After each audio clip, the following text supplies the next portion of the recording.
Okay, howdy doody everybody, I hope we're doing great. So today I want to talk about gender dysphoria and the facts. Now, I'm transgender, so I'm pretty much, I'm a bit of an expert on all this.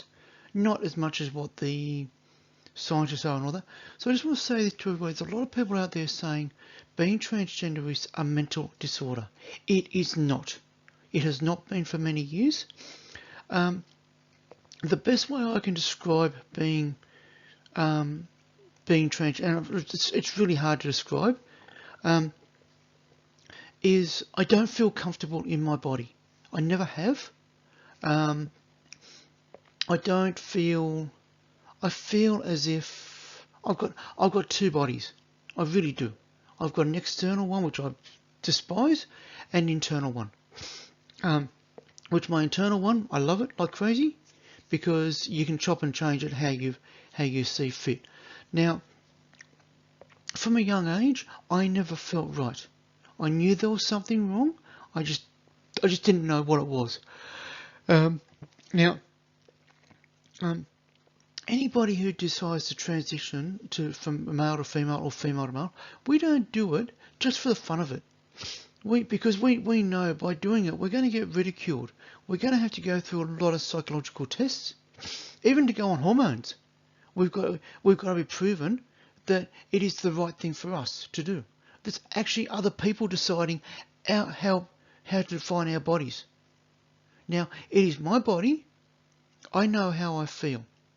Imagine how you feel if you go to the doctor and the doctor says, "Oh, you've got this particular disease. What we're going to do, we're actually going to save your life. We're going to actually operate."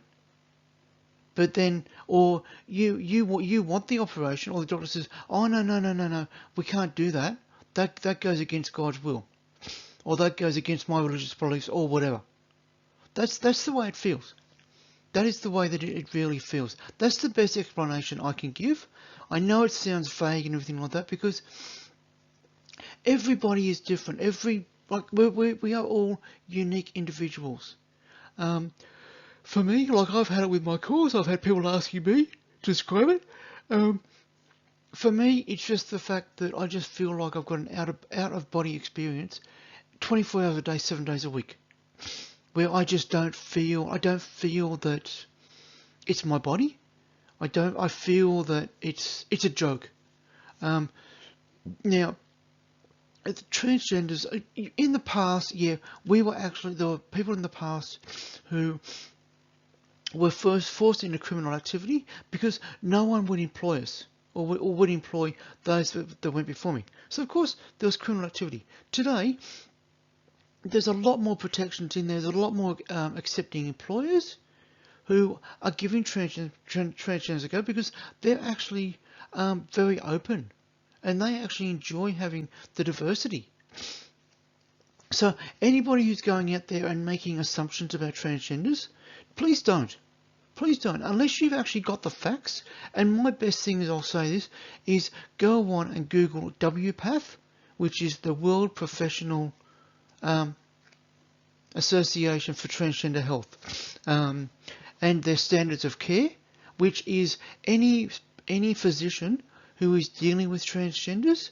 What I do, if they're not following the guidelines of WPATH, and I do my research before I go in, I leave. I will not become a patient if they're not following those guidelines. And I will say this as well. A lot of people get this stupid idea that transgender children have surgeries. They do not. They do not. Now, they go on hormone blockers, which I fully support, because it does help. It does help stop the puberty of the natural puberty of their assigned birth gender. But hormone blockers are reversible.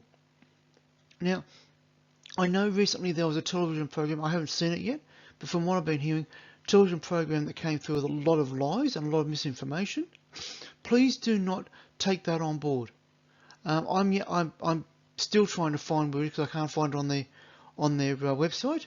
So once I do find it, I'm going to sit down and watch it, and I'm going to take notes, and I will criticise where it's actually gone wrong. Now, I'll say this to everybody as well. This is my second time around living as a female. The first time I stopped because I had too much negativity. I never had support.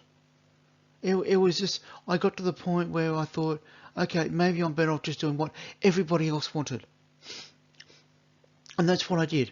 Unfortunately, when I transitioned back to male, my dysphoria got worse. I was used and abused by people, and I just got to the point where in 2012 I decided that was it. My father had passed away. I decided I'm going to start taking the steps towards transitioning again. It took me another 2 years before I did. That's going back 9 years ago. I've been back on hormones since March 2014, sorry. And I've been living full time as a female since June. Now, I'm yet to have surgery because the surgery is expensive. It is classified as an elective surgery, and it's not covered. It's not covered by insurance here in Australia. I can actually go to hospital. The hospital part of it is covered by my health fund if I've got cover. At the moment, I don't. But the cost for the surgeon, the anaesthetist, and the cost of the theatre, I've got to pay for that. That's around $25,000 to $30,000. I've got to pay for up front. And then I'm going to have probably 3 to 6 months of recovery. Now, I don't know if there's any post-op transgenders who do watch this. If you feel comfortable sharing how long it took you to actually fully recover from the time you had your surgery until the time you are actually able to get back into normal activities. If you're not happy if you're not comfortable, please message me. Anything you message me stays private. Because I don't know the situation with people. But I just want to say this to everybody is that life is not black and white. There are grey areas. I saw a post recently where somebody said there are only 2 genders. Technically there are, but the thing is, the way things are opening up today, the internet has actually opened everybody up to knowing more. Sometimes it's misinformation. Other times you've got a lot of information that's actually real. And one thing with my course, I'm learning to actually research for credible information. I've actually found so much information lately regarding transgenders, I'm just overwhelmed by it. And that's all credible. Now, don't like people seem to think mainstream media, they check their facts and all that. They don't. Mainstream media, they'll put a fear campaign together because they want people to watch. They want it for ratings. What they want to do here in Australia, they want to be able to stand up next year at the Logies Awards and receive a Logie because they got a great award because of a great program. That's not true journalism. As somebody who wanted to be a journalist growing up, I'm actually ashamed of this particular story that went to air. Because it was so much misinformation, and from what I've heard, it was a lot of stuff that can be harmful. Now, it's not an easy thing to do. If I could be normal, if I could be a normal person and find somebody to actually date and get married. Now, unfortunately, when I was 16 years old, my abilities to procreate were stolen from me. Now, that actually caused a hormonal imbalance for me, and even when I was having male hormone injections, they weren't doing anything. The female hormones, because it took me several months before I went on them, the female hormones were starting to take over. So from the time I was 16, I was already being feminized because of that assault. So please don't go and make assumptions about somebody based on your narrow-minded views. And I do apologise for sounding nasty and everything like that, but from what I've been seeing lately, I just need to be saying all that stuff. So anyway, and the other thing is too, if you want to know the facts, talk to a transgender or somebody who's LGBT. That's the best way of being educated. Thank you.